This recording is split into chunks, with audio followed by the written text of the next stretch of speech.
Nous avons deux présentations pour cette séance. Nous entendrons parler des greffes par rapport au CSP, par rapport à la santé mentale aussi, en ce qui concerne une vie avec des maladies chroniques. Donc, nous avons notre première conférencière, Nazia Sazer. Donc,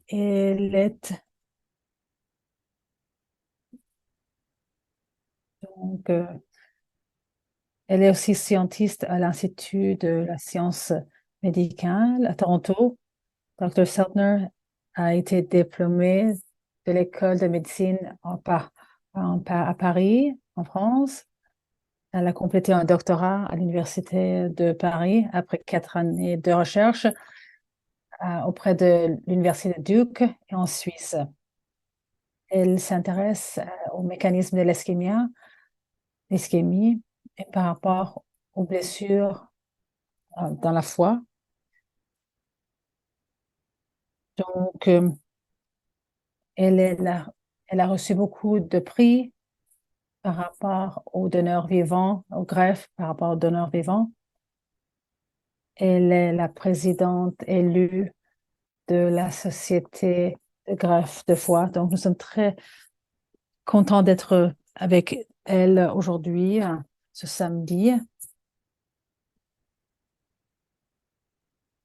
Merci beaucoup, Marie. Merci beaucoup de m'avoir invitée. Ça me fait plaisir de vous voir tous ici. Je connais beaucoup d'entre vous parce que je vous connais en tant que patient, en tant que donneur. Donc, en tant que... J'ai fait aussi beaucoup de connexions avec des nouvelles... j'ai connu beaucoup de nouvelles personnes aussi. Je pensais peut-être que je vais parler de la greffe de foie et je vais parler des greffes de foie en ce qui concerne les donneurs vivants, comment ça a eu lieu, comment ils réussissent à survivre après avoir donné une grande partie de leur foie en ce qui concerne la greffe, en ce qui concerne la CSP, comment faire, et comme aussi des résultats. Je reconnais que vous savez que c'est une recherche qui continue et bien sûr que le champ est en train d'évoluer.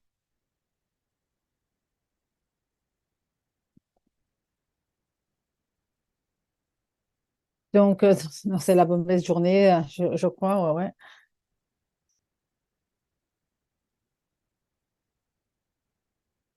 Il n'y a pas de conflit d'intérêt, comme je vous l'ai dit. Donc, je voudrais parler de la greffe de foie ici à Toronto, à Jumeirah, greffe à Jumeirah. Donc, nous sommes un des centres les plus grands en Amérique du Nord. Nous avons toujours, nous sommes en premier rang ou deuxième rang. Nous sommes très bien reconnus en Amérique du Nord. Donc, depuis 1985 jusqu'à la fin de 2022, donc nous avons complété 4 000 greffes de foie. Donc, 700 adultes et 4 700 euh, enfants. Donc, comme vous le voyez, beaucoup de greffes ont lieu chaque année. Donc, les adultes sont en vert, les enfants sont en jaune, comme vous pouvez bien voir.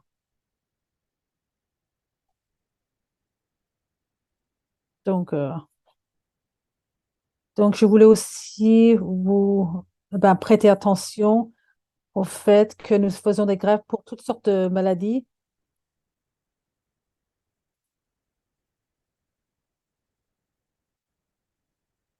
Toutes sortes de maladies. Et c'est un peu un énoncé de notre liste d'attente par rapport au greffe en janvier 2023. Bien sûr que ça change, mais le pourcentage reste le même, plus ou moins. Donc, je vais vous montrer cette prochaine diapo. Donc, la partie verte, savoir avec l'hépatite C. Donc, c'était vraiment très important, très sérieux il y a 10 ans, mais ça a beaucoup changé. Il s'agissait de 30%, mais maintenant, ça fait 20%. Donc, la partie bleue, savoir avec des maladies de foie qui ont à voir avec l'alcool. Donc, les 6%, savoir l'hépatite qui n'a rien à voir avec l'alcool. Ça s'appelle MASH, c'est la nouvelle terminologie. Donc, donc savoir avec une maladie avancée du foie. Donc, 10% savoir avec le CSP. Donc, c'est la petite sœur, c'est le PBC. Donc, l'auto-immune, ça fait 1%. Donc, ça, c'est en quoi ça consiste notre programme en janvier 2023. Donc, si vous voyez, il y a 10 ans, il y a eu des changements, mais pas trop en ce qui concerne le CSP. Donc, clairement, l'hépatite C a été réduite. Donc, la MASH a eu une augmentation. Donc, il y a une augmentation par rapport à l'activité. Et nous pensons aussi que cette augmentation à voir avec notre partenariat avec le centre de Toronto, avec les maladies de foie. Donc, nous pouvons intervenir lorsqu'il faut, parce qu'il y a bien sûr l'expertise, une connaissance, il y a les docteurs qui savent comment faire en ce qui concerne les greffes. Donc, s'il s'agit vraiment de se poser cette question, quand est le bon moment pour avoir un greffe? Donc, il ne faut pas le faire trop tôt, il ne faut pas le faire trop tard. Donc, peut-être, si c'est trop tôt, vous aurez des problèmes immunitaires. Si vous faites s'il y a une suivi trop tard, c'est trop tard et c'est ça. Donc, il faut bien savoir quand le faire. Dans ce qui concerne notre programme, donc, il s'agit vraiment d'examiner ces maladies, le PSC, c'est le graphique en pourpre, en violet. En ce qui concerne une survie à long terme, ouais, 12 après la greffe. Donc, en fait, les résultats sont excellents. Donc, parlons des greffes. Comment est-ce qu'on arrive à obtenir une greffe? Que faut-il faire? Bien sûr qu'ils doivent venir à un centre de greffe, faire des tests, etc. S'ils sont sains, si tout est en ordre, peuvent recevoir une greffe. Je voudrais aussi souligner le fait que tout le monde, tous ceux et celles qui ont besoin d'une greffe, ils doivent s'inscrire à une liste d'attente. Donc, il n'y a pas d'exception. Et puis, il y a bien sûr certains paramètres par rapport à leur test sanguin. Donc, ils recevront un- une, une note MELT. Donc, c'est basé sur 4 paramètres. C'est pas subjectif, c'est objectif. Donc, il y a la bilirubine. Ça, ça mesure l'efficacité de l'excrétion du bile dans le foie. La créatinine, donc, et aussi et l'INR. Et puis, le sodium, le sérum de sodium, la concentration. Donc, ça peut être aussi bas que 6/8 ou aussi haut que, ça peut aussi devenir un plateau. Donc, et l'allocation des organes sont basés sur ces notes. Donc, si c'est plus haut, ils auront plus d'opportunités, plus de chances d'ob- d'obtenir un organe. Des donneurs qui sont décédés, en fait. Mais la réalité, c'est que en fait, à Toronto, les patients qui ont une note de 30, ce sont eux qui peuvent obtenir des organes. En fait, dans la vraie réalité, c'est que dans les patients auto-immunes, en particulier ceux qui ont le CSP, c'est très inhabituel pour eux d'avoir une note. Donc, c'est une réflexion du sodium sérum, de la créatinine. Il s'agit de l'hypertension, du portail, la fonction de foie et l'excrétion du bile, etc., etc. Tous ces facteurs. Donc, par rapport à nos patients PSC, ils développent des infections, de la choléngite. Donc, leur note, bien sûr, augmente et puis ça descend. Et souvent, lorsqu'ils viennent pour des greffes, leur note est à peu près à 15, 16, 18, 20, mais ils peuvent pas vraiment attirer un organe à cause de cette note. À cause de cela, en 2000, je peux pas vous dire que j'étais là. J'étais même pas à Toronto à ce point-là. Je peux pas vraiment mettre mon nom en dessous de cette victoire. Le leadership de notre programme, le programme de greffe, ils ont dit, ben, nous devons trouver un autre chemin. Nous devons nous assurer que certains patients qui n'ont pas une note MEL qui est si élevée, nous devons nous assurer qu'ils puissent obtenir des organes. Donc, donc en fait, de créer l'idée de se créer cette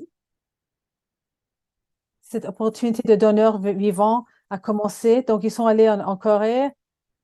Donc, dans beaucoup de pays en Asie, beaucoup de personnes peuvent obtenir des greffes que en utilisant des donneurs vivants par rapport à leurs croyances religieuses, etc. Donc, ils sont allés en Corée. Ils ont pu voir à la naissance de ce programme.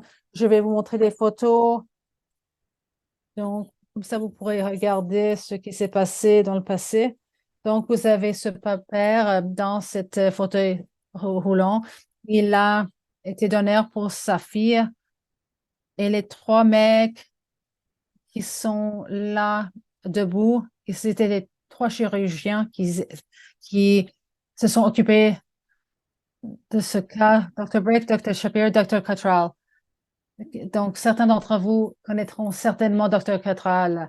Donc, donc, le savez que certainement par rapport aux greffes et aux donneurs vivants. Donc c'est le même docteur Catral, il avait plus de cheveux, mais c'est le même mec ici en bas de l'écran, à droite. Donc son père a été donneur pour sa fille. Il était à ce point-là un bébé, donc il était au milieu là. Elle est au milieu là dans la photo en bas, en haut de l'écran à droite. Donc elle est maintenant grande. Elle a 25 ou 26 ans. Elle a fini l'université. Elle va bien, elle va très bien. C'est son père, le donneur, à côté de lui. Et docteur Sepera, il était le chirurgien pédiatre à ce point-là. Et il y a bien sûr le docteur Catral. Donc, ils ont célébré le, le donneur vivant, le millième donneur vivant à Toronto. Ils ont célébré à ce point-là ce fait. Donc, c'est notre programme au Canada à Toronto. Donc, nous sommes le plus grand. Donc, c'est la barre rouge. Il ne faut pas vraiment regarder les chiffres. Donc, nous sommes le centre le plus grand des greffes de foie en ce qui concerne les donneurs vivants en Amérique du Nord. Donc, nous avons Chantal. Beaucoup d'entre vous connaîtront certainement Chantal. Elle travaille au sein de ce secteur par rapport aux donneurs vivants. Elle communique avec tout le monde. Nous avons maintenant Elena aussi. J'ai regardé pour une belle photo d'Elena. Donc, j'ai pas pu trouver une photo si belle. Donc, vous allez pas la reconnaître. Donc, en fait, nous avons sauvé 1000 vies et maintenant, nous sauverons encore plus. Donc, ça a commencé en 2000 jusqu'à 2022.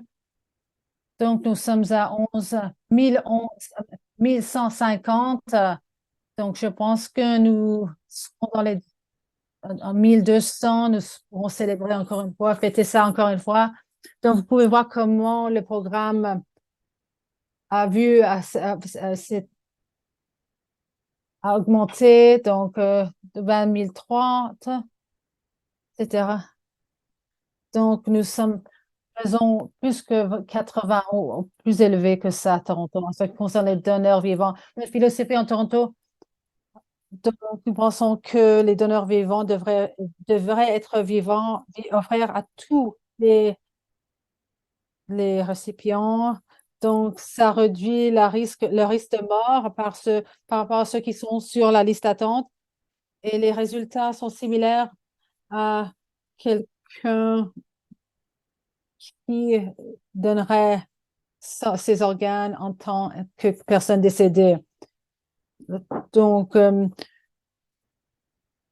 sont les critères?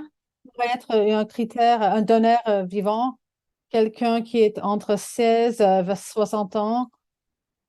Donc, il est sain, si il n'a pas de problème, de maladie, nous acceptons ceux qui ont un IMB de moins de 35. Donc, le gras dans leur foie ne devrait pas être plus de 10%. Donc, le limite est 8 ou 9%. Nous avons fait du progrès à cet égard parce qu'au début, c'était à 5%. Mais maintenant, on a plus d'expérience et nous savons que ça va plus de 10%, moins de 10%, ça va. Donc, il faut qu'il soit compatible à BO. Donc, c'est pas absolu. Et on peut aussi trouver des méthodes pour que ça se passe. C'est pas exactement comme ça. Donc, l'équipe des donneurs vivants de foie s'est séparée de l'équipe des donneurs. Donc, nous nous assurons qu'ils sont en sécurité durant le processus. Nous voulons, donc, nous avons bien sûr notre responsabilité envers les donneurs. Nous avons beaucoup de rencontres, de réunions. Nous avons bien sûr des réunions le vendredi, etc., etc. Nous discutons par rapport à certains enjeux. Nous avons une checklist aussi que nous suivons très, très, d'une manière assez soigneusement attentive. Donc, nous avons un plan. S'il y avait des problèmes, nous avons aussi un, un modèle de partenariat par rapport à l'équipe, par rapport aux bénéficiaires.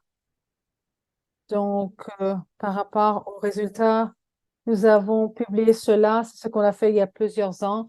Donc, c'est ce que nous avons fait. Nous avons commencé en 2000, donc nous avons 20 ans de suivi. Donc, ça montre les caractéristiques et les résultats. Donc, vous pouvez voir que durant cette période, nous avons 668, ce sont que des adultes comparé à 596. Vous pouvez voir que le PC est en rouge, d'avoir avec l'étiologie contrasté avec les autres étiologies. D'autres étiologies, ils ont le numéro le plus élevé par rapport aux donneurs vivants. Donc c'est greffes qui ont été faites par rapport aux donneurs de foie. Et lorsqu'on regarde les résultats par rapport aux bénéficiaires, donc si on fait une suivi de 20 ans, on peut voir qu'il n'y a pas une grande différence. Donc, les résultats sont aussi positifs.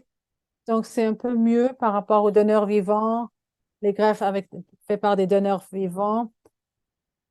Donc, si les bénéficiaires est mis sur la liste d'attente et analysé par rapport aux données, les résultats sont encore plus positifs. Donc, il faut regarder cette liste et prendre cette période de temps. Ça pourrait être court, ça pourrait être long. Et bien sûr que le bénéfice, ben, ce serait mieux de recevoir un greffe de donneur vivant. Donc, je voulais aussi parler d'un aspect de notre programme qui n'est pas peut-être très connu. Donc, et il y a aussi beaucoup de questions et les gens seront peut-être curieux à cet égard. Donc, il s'agit des greffes de foie anonymes, altruistiques. Ça a commencé en 2005. Cette personne s'est portée de volontaire et elle a dit, je voudrais donner une partie de mon foie à quelqu'un qui est sur la liste d'attente. Je ne connais pas cette personne, vous devez choisir cette personne. En 2005, je venais d'arriver à Toronto. Je ne peux pas dire que moi je l'ai fait. J'étais en train de faire des recherches à ce point-là auprès de l'université, mais ça a créé beaucoup d'intérêt parce que nous n'avions pas une plateforme, pas de processus à considérer à ce point-là. Et pourquoi est-ce que quelqu'un voudrait donner une partie de leur foi à quelqu'un sur la liste d'attente qu'il ne connaissait pas? Donc, il a dit il a souligné le fait qu'il pouvait faire des décisions informées et sauver des vies, c'était la chose la plus importante par rapport aux valeurs en ce qui concerne le système de soins. Et il ne faut pas être biologiquement ou euh, relié à cette personne. Donc, donc, à cause de lui, beaucoup de choses ont changé et il a fallu amener des des experts, des parties prenantes. Il a inclus des éthicists, des psychiatres, etc., pour créer un cadre par rapport à comment on pourrait gérer quelque chose de ce genre. Donc, jusqu'à ce point-ci, on l'utilise en tant que cadre, même aux États-Unis. Donc, par rapport à ces donneurs altruistes de foi, donc si ça se base sur l'autonomie et les bénéfices, etc. Donc, il s'agit du cadre éthique. Donc, il faut que le résultat soit excellent pour le bénéficiaire. Il faut que il y ait des bénéfices psychologiques positifs pour les bénéficiaires. Donc, l'altruisme doit être motivé d'une manière légitime. Donc, donc, cette volonté de vouloir donner quelque chose à un étranger n'est pas, ne veut pas dire, ne signifie pas que cette personne a des problèmes psychologiques. Donc, par rapport à l'éligibilité, à les critères, par rapport à ces donneurs, je vais passer ça. Donc, je voulais me focaliser sur ce programme par rapport à comment ça a vu une croissance dans les dernières années. Donc, en 2015, nous avons vu, donc, vous pouvez voir que les diapos sont pas très clairs. Donc, si pouvez voir la ligne, c'était avant 2018 et après, vous pouvez voir que ce programme a beaucoup augmenté, a vu une croissance énorme dans les dernières 5 années. Donc, particulièrement durant COVID, ils étaient tous à la maison et nous avions des problèmes par rapport au COVID. Donc, nous avons fait leur vivant anonyme et nous avons analysé leur psychopathologie et leur traits, leurs caractéristiques, leur personnalité. Donc, ces personnes ont eu des notes, reçu des notes très élevées par rapport à la sensibilité et ils pensent vraiment qu'ils le font en tant que tâche morale. Donc, ils veulent redonner certaines choses, ils veulent donner à la communauté. Donc, ressentent aussi un impact. Donc, ils ont moins peur par rapport à ce qui pourrait avoir lieu dans le futur. Ils sont conscients, ils ont une conscience de société. Donc, l'impact pour les bénéficiaires par rapport à ces donneurs altruistes. Donc, ils nous aident pour qu'on puisse utiliser leurs organes pour ceux qui ont ont un désavantage. Donc, nous n'avons pas assez de donneurs pédiatriques parce qu'ils sont plus petits. Donc, ils recevront peut-être pas un organe d'une personne décédée. Donc, par rapport bien sûr, aux maladies de foie qui ont à voir avec l'auto-immune, et leurs notes MELT ne sont pas assez élevées pour pouvoir recevoir un organe.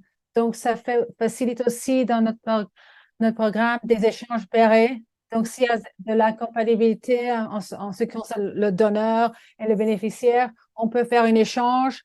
Ça veut dire qu'un donneur pourrait donner à quelqu'un sur la liste d'attente et le donneur de cette bénéficiaire pourrait donner à quelqu'un d'autre, un autre bénéficiaire avec un groupe sanguin similaire. Donc, cette personne elle était donneur anonyme. Donc, ils ont pu comprendre qui avait donné vers un bénéficiaire spécifique et sa femme a bénéficié, a donné à quelqu'un d'autre. Donc, ça a beaucoup augmenté par rapport à ces donneurs. Donc, Heather est qui mène, quelqu'un qui mène cela. Elle a fait un très bon travail. Donc, ça s'appelle le groupe de foie coupée. Donc, parlons un petit peu des greffes de foie pour le CSP en ce qui concerne les donneurs vivants par rapport aux greffes de foie. Donc, c'est une étude qui vient d'être publiée cette année utilisant les données américaines, donc par rapport au registre. Donc, ils collectionnent tout, ils groupent toutes les données de tous les centres de greffe.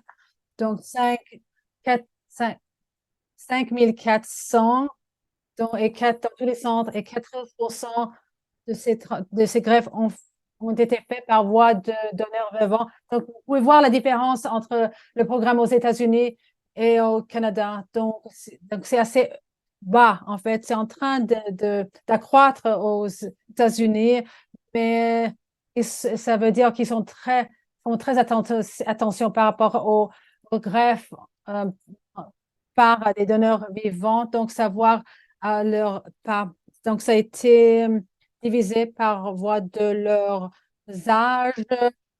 Donc, ça, ce sont les donneurs vivants comparés aux autres. Donc, vous pouvez voir les différences, les grandes différences par rapport aux notes MELT. Donc, par rapport au CSP, c'est pas une bonne note, mais ceux qui reçoivent une greffe de foie, c'est plus élevé comparé aux donneurs vivants greffe de foie. Donc, les, lorsque les notes MELT s'accroissent, donc, lorsque les patients commencent à développer des symptômes, des signes d'hypertension. Donc, il y a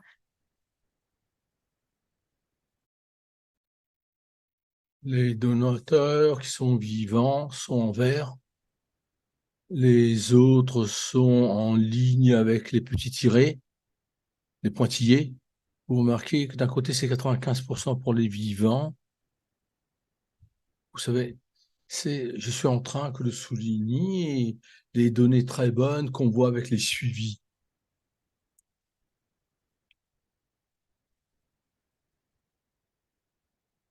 La réalité des choses est la suivante. C'est que le taux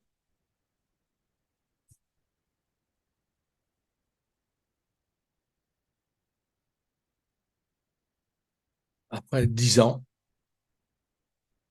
on ne sait pas exactement la raison pour laquelle c'est comme ça, car il y a plusieurs facteurs. Les donateurs, les récipients, ils ont leurs propres risques, leurs propres facteurs.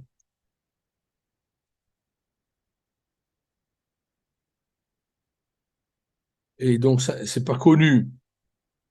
Ça, à nouveau, c'est une nouvelle étude qui vient de l'Union européenne, qui s'appelle ELPR, avec environ 1500 patients où il y a eu ces greffes et où on a allé étudier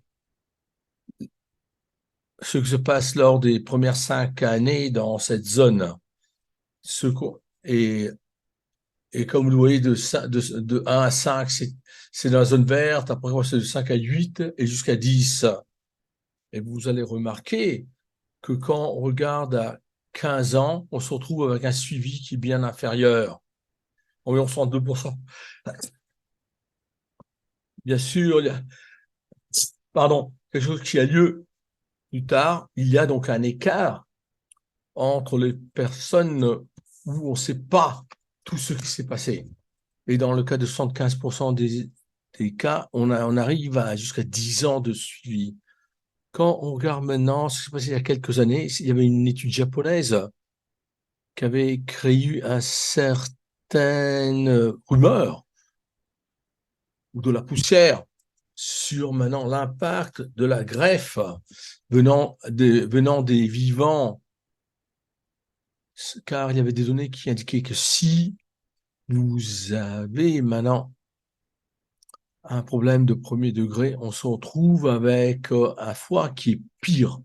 Et à ce moment-là, nous, à Toronto, on faisait partie de cette étude équiole qui allait d'un adulte à un autre adulte, où il y avait donc un gros groupe qui était né aux États-Unis, qui avait rassemblé plusieurs centres. On leur avait donné toutes nos données, et toutes les données ont été rassemblées maintenant, elles venaient de tous les centres, aussi bien pour les donateurs vivants que décédés. Pour le foie. Ils ont regardé au résultat en fonction de cette étude. Et l'idée était qu'il n'y avait aucune différence en termes de récurrence de pathologies qui étaient présentes chez les vivants parmi les patients qui avaient reçu la greffe. Je pense que on peut donc résumer de cette façon, c'est-à-dire que la question de la greffe est bien ce dont j'ai parlé. J'espère que vous avez bien suivi.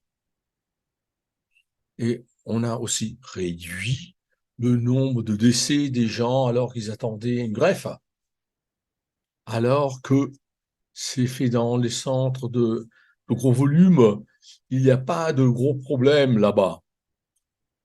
Et les résultats sont plus ou moins les mêmes. Je voulais aussi remercier mon équipe, car notre équipe n'est pas si grande que ça en fait. Voici les personnes qui s'occupent des opérations. On a ici Marc Catral qui est tout en haut sur la liste. Il a fait Moi, je l'ai connu dans l'année 2000. C'est lui vraiment qui est derrière la force motrice. Et on a aussi Chantal et Hélène sont aussi fantastiques dans leur travail,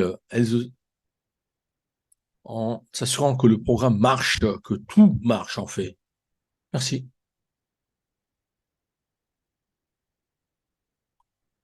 Merci. Mais merci, Dr. Salzner. On va passer à la prochaine session, après qu'on va passer aux questions et aux réponses.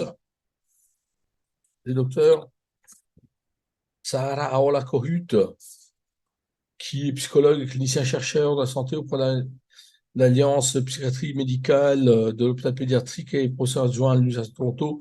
Le programme de recherche de Dr. Kohut développe des thérapies, des programmes pour obtenir la qualité de vie des enfants atteints de maladies chroniques et de leurs familles. Ces thérapies visent à soutenir la santé physique, émotionnelle et sociale des enfants. À ce jour, les recherches de la Dr Kohut sont concentrées sur le mentorat par les pairs en ligne et donc le programme qu'on appelle IP, thérapie groupe basée sur la pleine conscience et la réception de Kohut, promeut l'examen de la recherche sur les enfants souffrant de maladies physiques et mentales chroniques au sein de la MPA. On applaudit bien fort.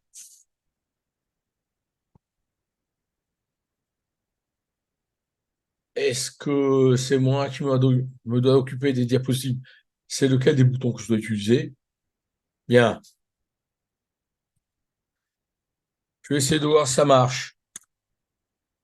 Je voulais remercier tout le monde pour être ici. Est-ce qu'on peut aussi dire que ça, c'est vraiment quelque chose de fantastique, nous tous? Moi, j'ai remarqué c'était si beau. On pouvait regarder toutes les personnes ici. Et en général, on s'arrête pas 2 secondes pour voir cela et l'apprécier. Bien, je vais commencer. Et je veux dire que les diapositives, bien que je travaille avec, je pense que faut toujours adopter un peu d'énergie qui nous regarde avec un sens de stupeur.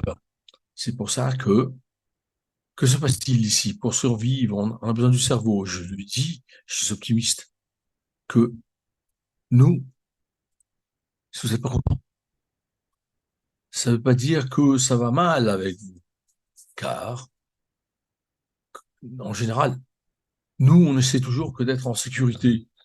Ça signifie que quand les choses marchent mal, au lieu de dire pourquoi ça marche pas, qu'est-ce qui va mal, ainsi de suite, on doit regarder qu'est-ce que je dois faire pour me sentir en sécurité. Il faut le comprendre, car tous on vient de ce monde par lequel est passée l'épidémie.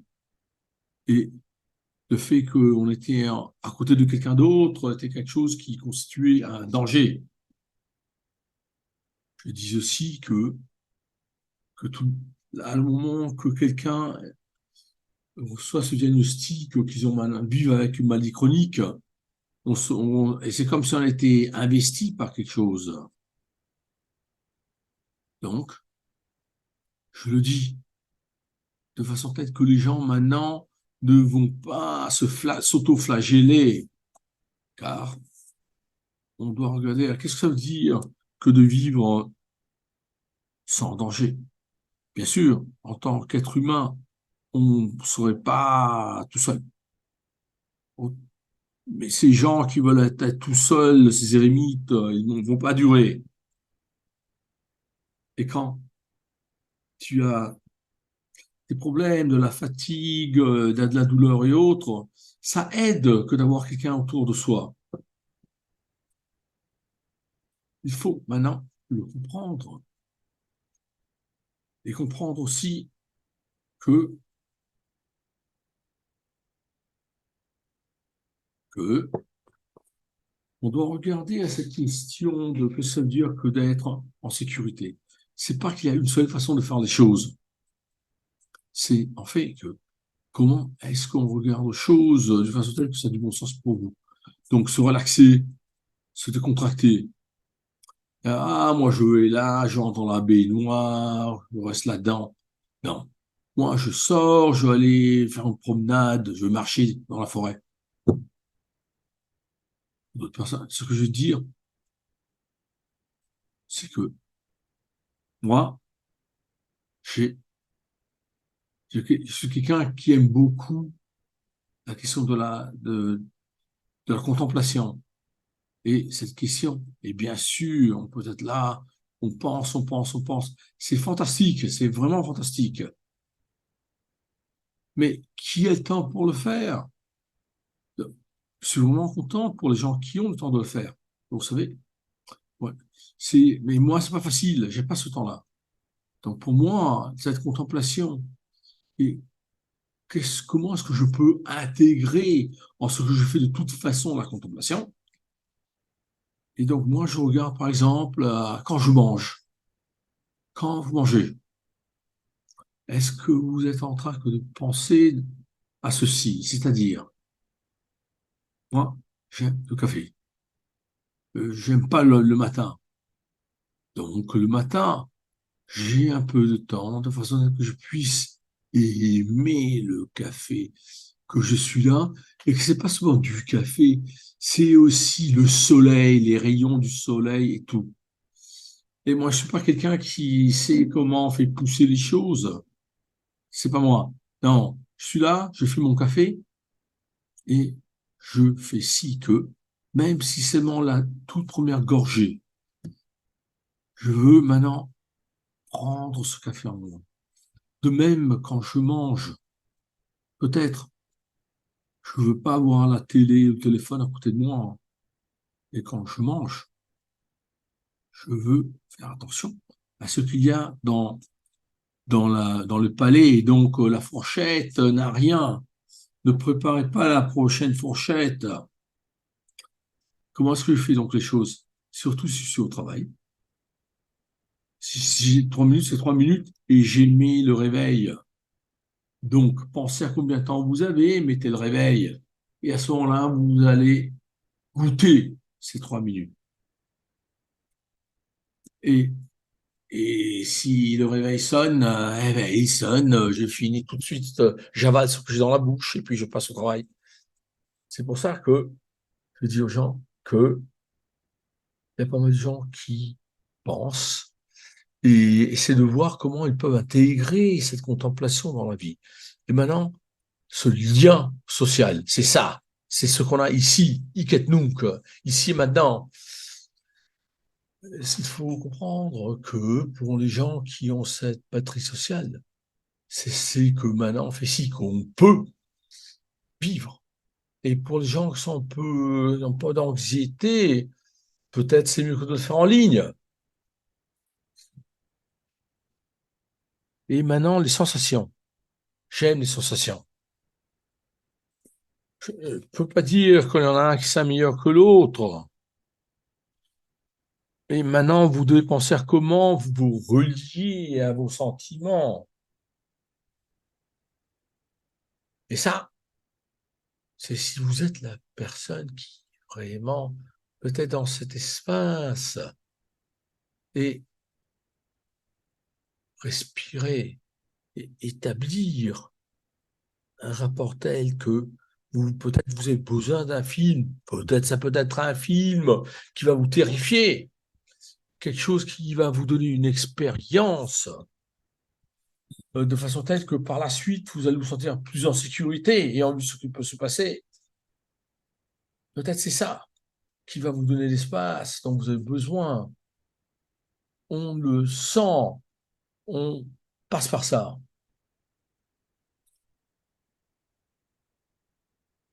Je pense aussi que quand on regarde le sentiment, il faut le faire passer par son propre corps.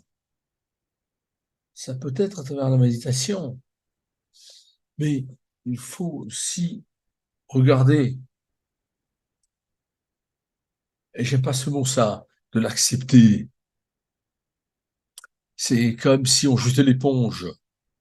Non, il faut avoir cette disposition pour accepter les choses, car à la fin de la journée, vous savez, la chose est là. Vous êtes au plus du mur. Pour ce qui touche la douleur, dans le contexte de tout ceci, la fatigue aussi, à nouveau, c'est un de ces moments quand je veux pas dire, ah, la distraction, c'est pas bon. Non, c'est pas ça.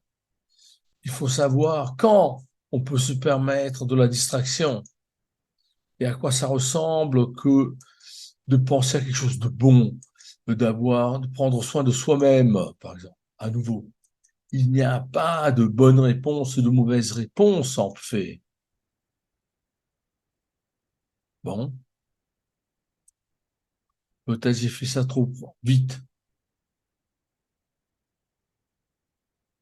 Et moi, je veux regarder non pas au fait que je suis en train d'être trop optimiste. Non, quand les choses vont mal, je le dis. C'est plutôt une invitation au fait que nos cerveaux font si qu'on est relié à des activités,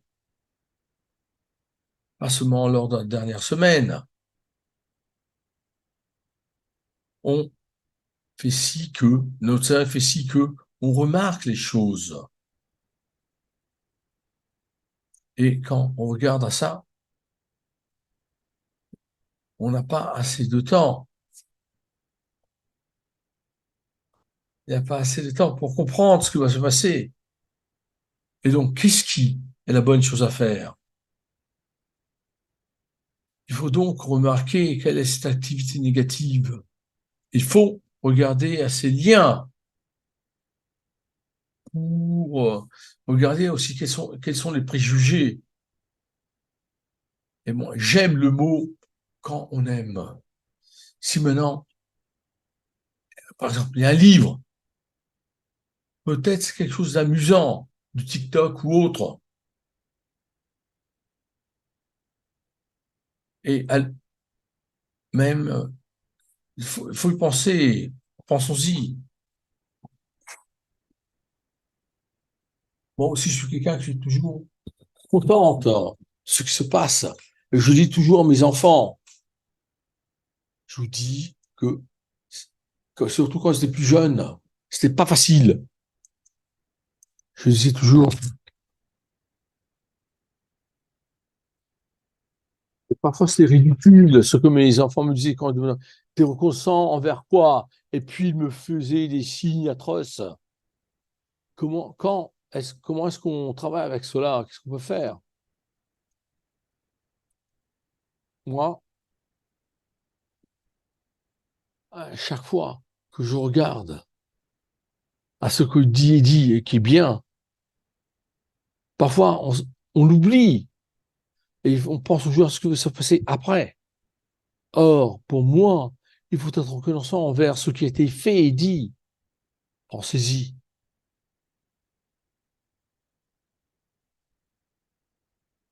Et j'encourage donc tout le monde à regarder à chaque fois que vous dites mais, comment est-ce que ceci va maintenant changer les choses? Ça, c'est le progrès. Les permissions, les informations. Je ne pense pas, car quand je regarde où on en était, là, comment ça fait qu'on maintenant doit toujours faire quelque chose tout le temps, ne jamais avoir du temps libre. Au même moment, je comprends que ça fait partie de ce que un grand nombre de personnes font, et on s'attend à ça.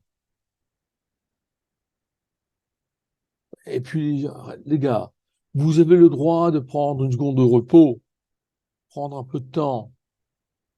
C'est bon que de regarder ses propres besoins. Les journées de santé mentale sont importantes. Elles sont là. On doit regarder à cela. Car le fait qu'on est toujours là, on est occupé et on produit, c'est pas la même chose. Toujours être là, ça ne veut pas dire qu'on produit du tout. Il y a du monde qui, il y a du monde qui va dire une autre chose. Mais oh, s'ils vont se tromper, qu'ils se trompent. Vous savez, pensez aux limites. Car si on regarde à la propre limite, c'est ce qui vous aide. Et si on dit maintenant non aux gens, c'est pas la même chose que si on dit quelque chose de mauvais des gens. Vous n'allez pas être en mesure de vous occuper du fait que vous avez pas, vous allez être déçu. Donc, montrez toujours un sens de respect envers les gens. Je veux que les gens qui sont ici, que vous devez vous rappeler de ça. Car c'est dur. Ce qui est si beau aujourd'hui, c'est que c'est dur de dire que vous n'êtes pas les seuls ici avec cela.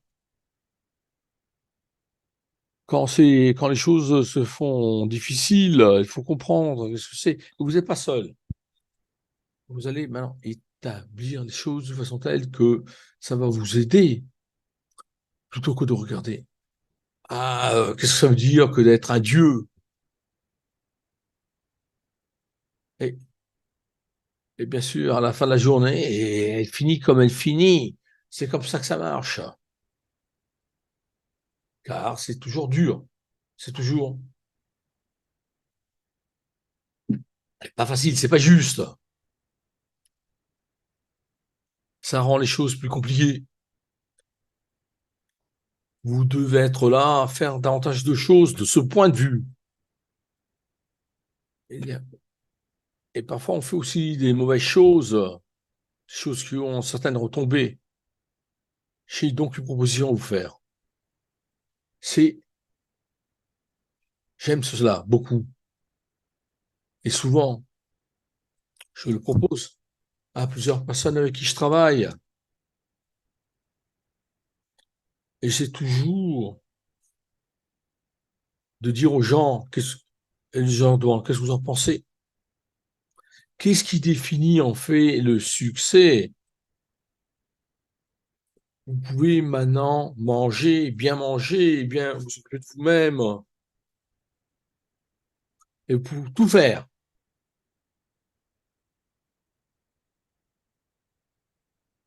Ça ne veut pas dire que la journée va être mauvaise, que vous allez être trop fatigué.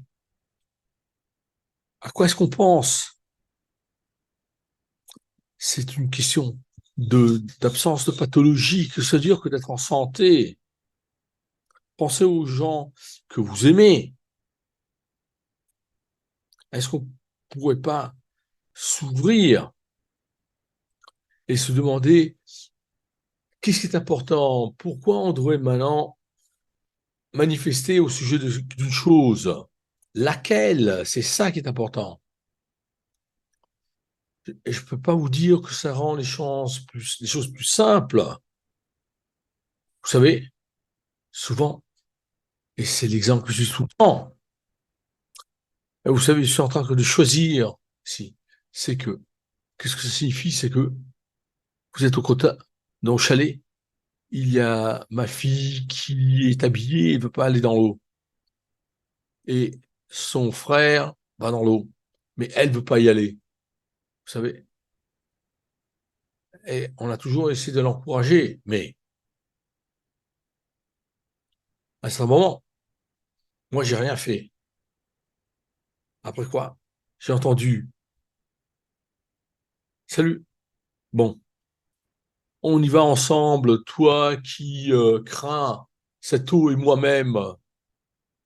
Pour moi, ceci est si beau, parce que c'est pas qu'il doit faire les choses brutales. Elle a décidé comme ça. Elle a décidé que son frère valait la peine que d'aller le rejoindre dans l'eau. C'est ça qui, pour moi, illustre cette chose. C'est-à-dire la décision de quel est le moment où il y a quelque chose pour laquelle il faut combattre, il faut faire quelque chose, se battre.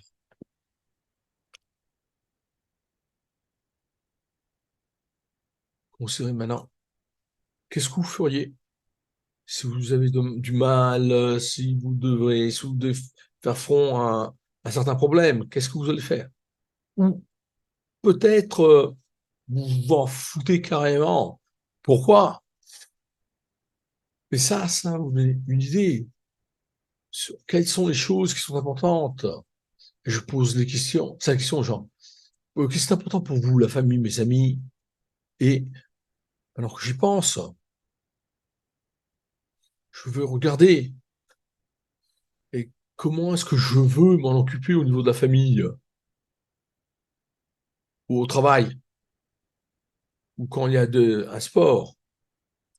J'y pense. C'est une question de qualité. Disons que il y a un sens de courage. C'est bon. Si vous aurez besoin.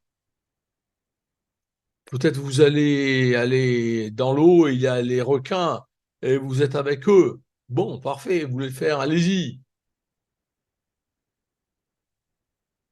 Et moi, je suis une personne qui, je suis toujours devant le public, je vous dis, c'est pire. C'est pas, peut-être je suis pas assez charmante, mais j'ai maintenant mon cœur qui bat. Et j'essaie d'aider les gens qui vivent avec des maladies chroniques. Ça vaut le coup. Et je peux vous assurer que on doit faire encore plus.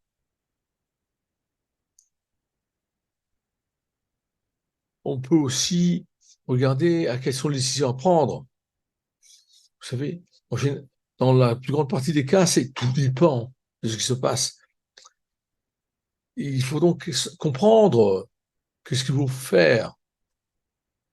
De toute façon, c'est que vous êtes dans une pièce, les gens ne vous remarquent pas, et quelqu'un doit vous décrire. Pensez-y. Je ne veux pas ce que les gens vont dire, ce qu'ils devraient dire. Moi, je veux savoir, selon vous, c'est de ça qu'ils disent de moi? C'est quoi cette description de moi? Et c'est ça le point de référence. Je vais aussi vous dire que ça semble simple, mais en fait, c'est pas le cas. Dans certains cas, les choses les plus simples sont les plus difficiles. Donc, je vous quitte avec ces mots. Après quoi, on va passer à la session des questions et des réponses. Bon, je sais qu'on n'a pas beaucoup de temps parce que on est en retard. C'est pour ça qu'on va poser des questions pendant 2 minutes. Mais s'il y a quelqu'un qui veut aller aux toilettes ou autre, allez-y. Mais je veux pas que vous allez maintenant ne pas être là pour les questions, les réponses des prochains orateurs. Bob Remour, c'est un bénévole.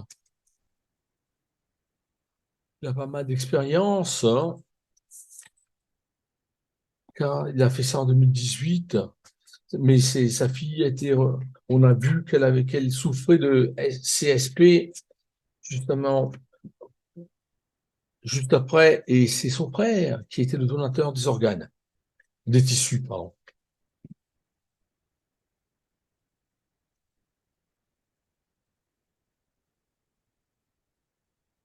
Bon, ça marche? Bien. Première chose, c'est, selon vous, est-ce que vous avez remarqué que les patients qui reçoivent des greffes ne sont pas préparés?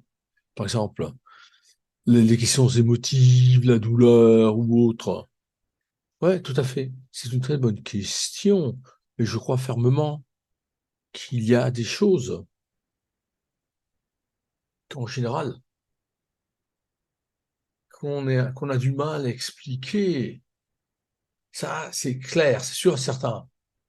Vous savez, c'est pas facile que de parler à quelqu'un pour dire quel est le niveau de douleur que vous allez vivre, car tout le monde est différent à ce sujet. Je vois qu'il y a des donateurs aussi, des récipients aussi, qui n'ont aucun problème, aucune douleur, en fait. Et on a aussi du monde qui ont malheureusement du mal tout le temps, pendant des semaines. C'est pour ça que du côté émotionnel, ça, oui, on peut améliorer la chose quand on communique. Oui, tout à fait. Je voudrais aussi ajouter qu'il y a aussi la question des stéroïdes.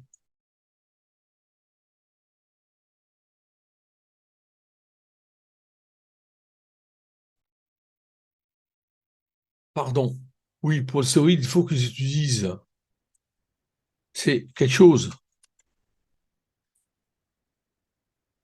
Bon, ça c'est anonyme.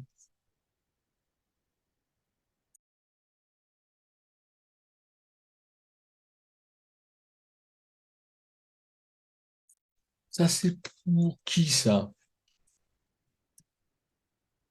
Et je suis psychologue, je peux pas en parler. Il faut que je dise, quand je regarde aux familles, jeunes adultes, peut-être l'âge n'est pas le bon. Peut-être c'est couvert par OGIP.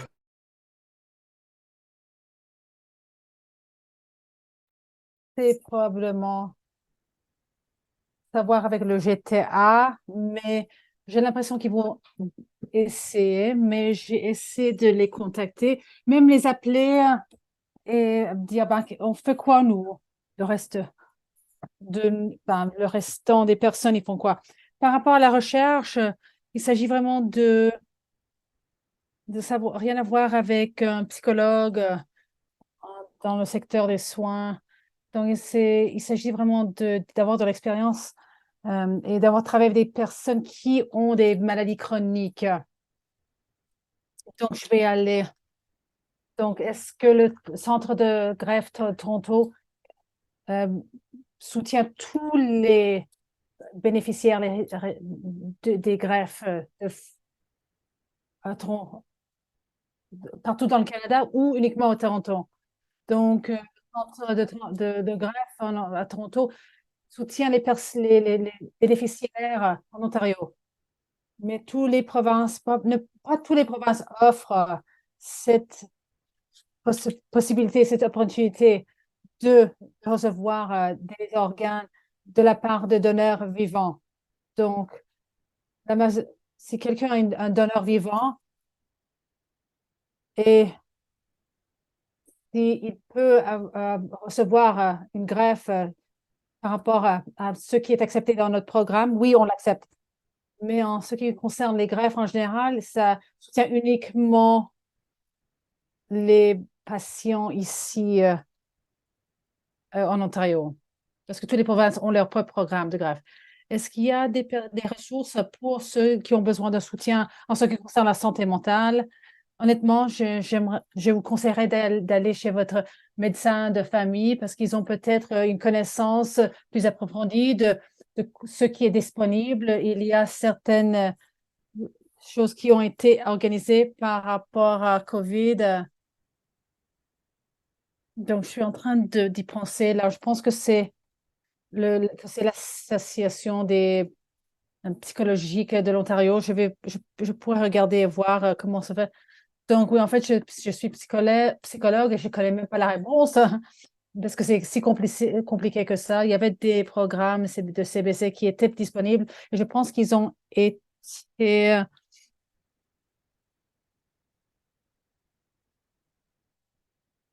je, ils ont été élargis. Donc, qu'est-ce qu'on peut faire? On m'a assigné quelqu'un qui m'a dit, on m'a dit que, en fait, quelqu'un m'aiderait à être plus prête d'une manière sur le plan mental, mais je l'ai uniquement vu une fois. Oui, c'est la même chose. Je pense que faut faire de notre mieux. Il s'agit des ressources et les ressources qu'on a disponibles et comment on peut vraiment acheminer ces ressources pour que ça puisse arriver aux gens qui en ont besoin un peu plus. Donc, c'est la réponse malheureusement que je peux vous donner en ce qui concerne la préparation de la santé mentale. Pourquoi ils se sont vus une fois uniquement? Est-ce que c'était assez une fois? Est-ce qu'on n'a pas fait une bonne suivi? Donc, j'aimerais bien suggérer qu'on recontacte le programme et qu'il faudrait peut-être faire une suivi aussi à cet égard. Une chose que j'aimerais bien souligner, dans mon expérience, les personnes qui en ont besoin de passer par quelque chose de difficile, de traumatique, ceux qui ont des soutiens sociaux en place, c'est plus facile pour eux parce qu'ils ont des personnes qui peuvent leur donner de l'appui, peuvent socialiser. Si vous voulez vraiment survivre, c'est si vous vous sentez en sécurité avec certaines personnes, soyez avec ces personnes. Oui, oui. Vous préférez lequel, en fait? Est-ce qu'un donneur vivant peut venir d'en dehors du Canada? Et est-ce que le coût est entièrement remboursé? Est-ce que le donneur vivant peut venir d'en dehors du Canada? Et le coût, c'est couvert comment? C'est remboursé comment? Oui, bien sûr que cette personne, cette donneur peut venir en dehors du Canada, en dehors du Canada. C'est couvert par voie de l'OHIP, l'assurance du bénéficiaire, bien sûr. La seule chose, c'est qu'il faut faire attention par rapport à ces donneurs. Il faut bien savoir d'où ils viennent, parce qu'il faut bien sûr comprendre que cette personne soit une membre de famille très proche. Et des fois, et faire en sorte que ces donneurs soient préparés s'ils sont à l'étranger, c'est très difficile. Leur demander de venir pour faire des scans à Toronto, ben, ça devient un défi, hein. Ça devient difficile. Je pense que oui, en dehors du Canada, oui, en dehors de l'Amérique du Nord, oui, mais c'est beaucoup plus loin. Ça devient plus complexe, mais on peut le faire.